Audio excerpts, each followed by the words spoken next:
So you can hear quite a bit more distortion in the lower cutoff settings here. And you can see that the resonance really isn't that different. I mean, there's a slight difference. This one's a little higher than that one. But that might actually be a good test. Let's turn resonance all the way up to the top on the Wasp filter so we can hear what that sounds like.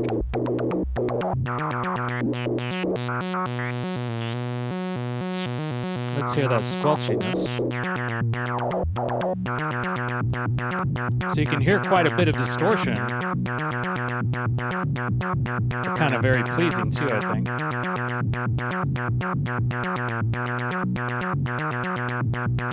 Okay, now let's try that on the first filter again.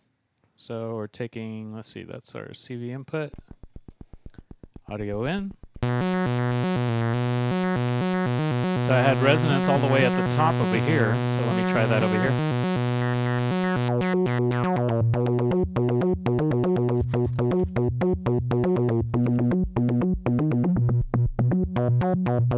And you can tell it's not quite distorting in the same way.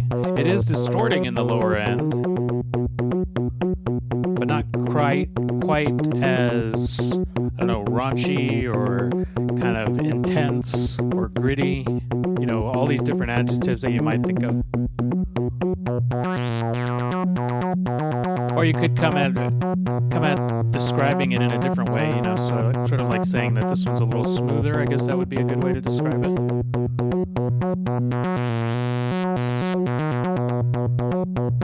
And even if I turn the level up all the way, like where I should be just overdriving the input beyond, you know, all recognition right there. So resonance all the way up, level all the way up. You know, I should be getting quite a bit of distortion. And I am, but it's just a little smoother than what I get from the Wasp filter. So let's hear that again. Taking those out. Audio input again.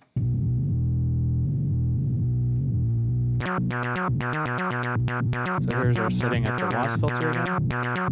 Turning it all the way into low pass mode right there. And then turn the level all the way up right there. Now let me play with the frequency cutoff a little.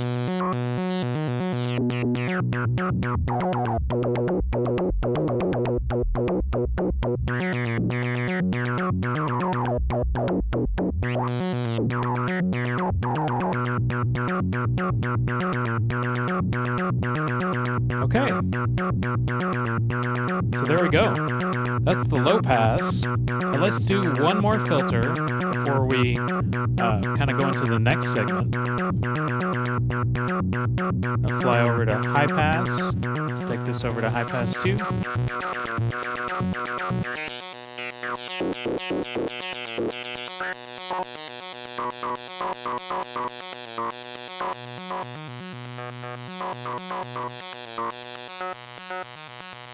Bring the level down a little bit. Play with the cutoff.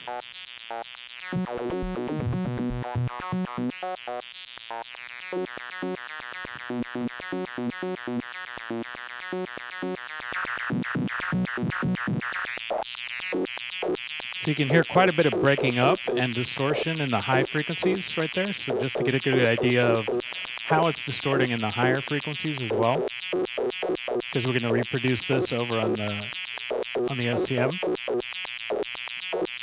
Okay, so let's take these out. Audio in over here.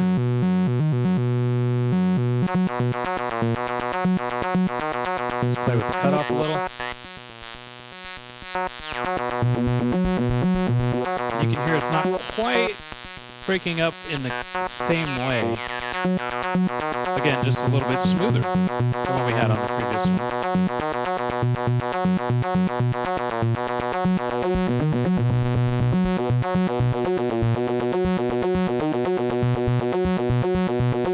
Okay. So, just wanted to share those kinds of little observations. Let me unpatch my VCO right there. And we'll talk about the next segment. We've kind of gone through the notch. I kind of de-emphasized that one in this demo, just because in the previous demos we didn't really have that much of an accentuated effect that we kind of observed in those other demos. So I chose to kind of focus more on the low pass and the high pass of both of these filters. But in the next video, we're going to take a look and compare the band pass out from both filters. So hopefully you'll stay tuned for that. And hopefully you found this useful. Let me know what you think about the new layout. If you think this is a little bit better way to go with less patching involved with the A155 and A154. As far as from a shooting perspective, it is quite easier because I only have one camera here and then one camera up here. In some other cases, like if I have a more complex demo, I might have a second section where I can modulate, but at least the notes aren't being generated from a different area. So just let me know if you prefer this or you prefer the other way, or maybe you don't have a preference. Thanks again for watching. Keep on patching out there, and we'll see you next time.